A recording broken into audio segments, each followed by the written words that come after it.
Jesus disse: Pai, se for possível, passe de mim este cálice. Isso quer dizer que nós devemos nos abrir com Deus. Nosso Deus, Ele é longânimo, compassivo e sempre está pronto para nos ouvir. Sempre que você precisar. Converse com Deus.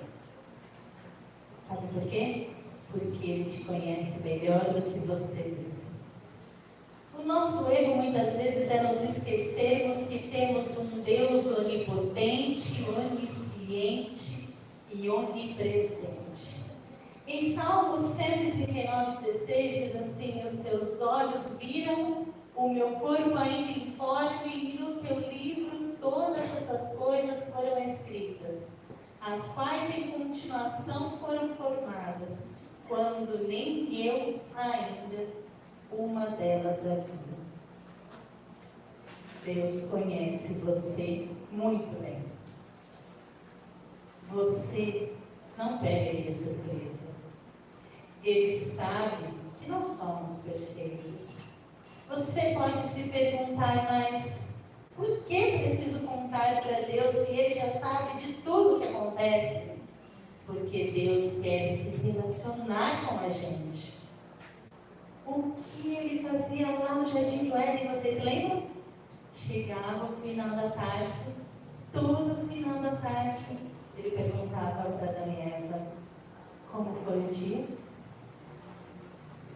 Porque Deus, será que perguntava se Ele já sabia tudo o que havia acontecido?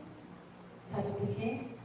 Porque Ele quer que nos relacionemos, confiemos e nos dependamos dEle.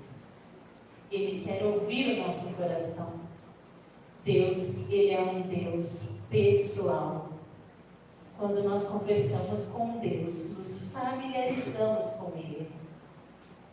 E Jesus também nos ensinou que devemos conversar e contar as coisas para os amigos mais próximos quando nós não estamos bem. Nós devemos contar a Deus e para as pessoas certas. Porque lá no Getsemane, Jesus vive e fala: minha alma está profundamente triste até a morte. Ele fala para os discípulos. O problema não é reconhecermos que estamos tristes, mas em querermos ser durões, fingir que tudo está bem quando na verdade nós estamos tristes. A cura da tristeza, ela vem quando nós reconhecemos a dor, mesmo quando estamos distantes de Deus. Mesmo assim, Ele nos ama. E quando nós chegamos até Ele, Ele está disposto a nos perdoar e transformar qualquer tipo de tristeza que você tenha em alegria. Amém?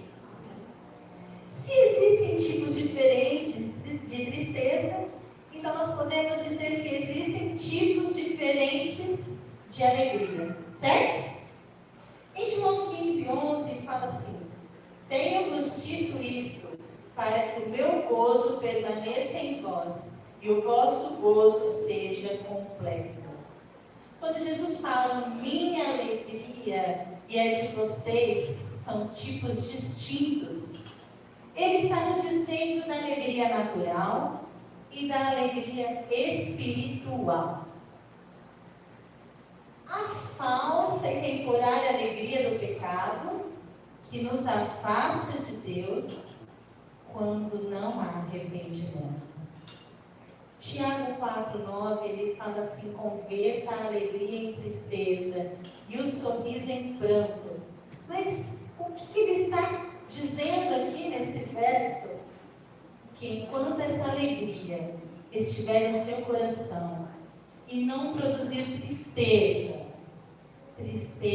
que produz arrependimento, Deus não pode pegar esta tristeza e transformar na verdadeira alegria.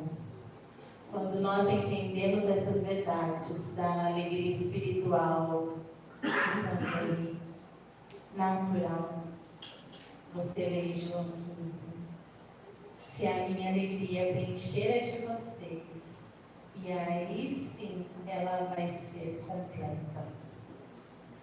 O poder do Evangelho não se resume em milagres físicos. Vai além disso. Ele faz milagres, mas a vida de quem realmente conhece o Senhor não é circunstancial. Em Filipenses 4:8 diz: finalmente, irmãos, tudo que é verdadeiro, tudo que é respeitável, tudo que é justo, tudo que é puro, tudo que é amável, tudo que é de boa fama, se alguma virtude há, e se algum louvor existe, seja isso que ocupe o vosso pensamento. Aprendi a viver contente.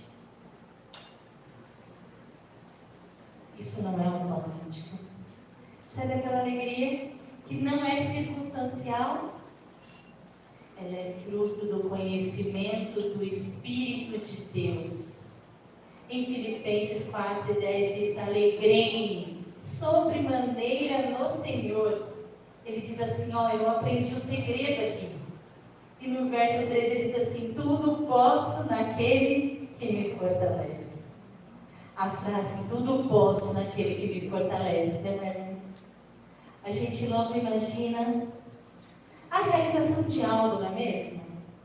Mas Paulo está querendo dizer: posso suportar qualquer coisa, não importa o que me enfrente, o que me sustenta, não vem da circunstância, vem do meu relacionamento com Deus. E o verso 4 diz: alegrai-vos sempre no Senhor. Outra vez digo, alegrai-vos. Assim como Abacuque fala: eu me alegrarei no Senhor. Paulo está ensinando aqueles irmãos: alegrem-se no Senhor. Se Deus mudar as circunstâncias, nós nos alegraremos. Mas se Ele não mudar, nós nos alegraremos, independentemente do que aconteça. Esta é de fato a mensagem que precisa de nossa atenção. Em 2 Coríntios 11, se você quiser abrir, 11 de 23 a 28, são os versos mais longos um pouquinho do meu sermonete. Diz assim: são ministros de Cristo? Falo como fora de mim. Eu ainda mais. Em trabalhos, muito mais. Em açoites, mais do que eles. Em prisões, muito mais.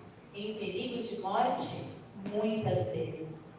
Recebi dos judeus 5 quarentenas de açoites, menos 1. 3 vezes fui açoitado com varas, 1 vez fui apedrejado, 3 vezes sofri naufrágio, 1 noite e 1 dia passei no abismo, em viagens, muitas vezes em perigo de rios, em perigos de salteadores, em perigos da minha nação, em perigos dos gentios, em perigos na cidade, em perigos no deserto, em perigos no mar, em perigos entre os falsos irmãos, em trabalhos e fadiga, em vigílias muitas vezes, em fome e sede, em jejum muitas vezes, em frio e nudez. Além das coisas exteriores, me oprime cada dia o cuidado de todas as igrejas. Ele aprendeu a viver contente em toda e qualquer situação. Isso é o que ele está dizendo aqui. Além de não olhar para o ministério que ele tinha como se fosse negativo, ele diz que a fonte de sua alegria não era circunstancial. Em Romanos 8,18 diz assim: porque para mim tenho por certo que as aflições deste mundo presente não são para comparar com a glória que em nós há de ser revelada. Em 2 Coríntios 4,17 diz assim: porque a nossa leve e momentânea tribulação produz para nós eterno peso de glória, acima de toda comparação. Meus irmãos, se uma lista dessa é chamada de leve e momentânea, com o que será que ele está comparando? Com o peso da glória. Ele está usando a figura da balança romana, os dois pratos. De um lado você coloca todas essas aflições. Sabe o que acontece? A balança sobe, ela é leve, porque do outro lado tem o peso da glória, a glória de Cristo, que pesa mais do que qualquer circunstância difícil, do que qualquer dificuldade que a gente enfrente. Porque, por isso que quando nós olhamos lá para os apóstolos, nós vemos que nada para eles. E mesmo em circunstâncias de perseguição, o tempo todo, a Bíblia fala de alegria. Atos 5:41 diz assim: e eles se retiraram do sinédrio, regozijando-se por terem sido considerados dignos de sofrer afrontas por esse nome. Eles diziam: é uma honra sofrer por este Jesus. E nós quantas vezes nos queixamos para Deus e lamentamos a nossa difícil vida? Estamos perdendo o foco, principalmente quando falamos da fonte da verdadeira alegria, que é Cristo.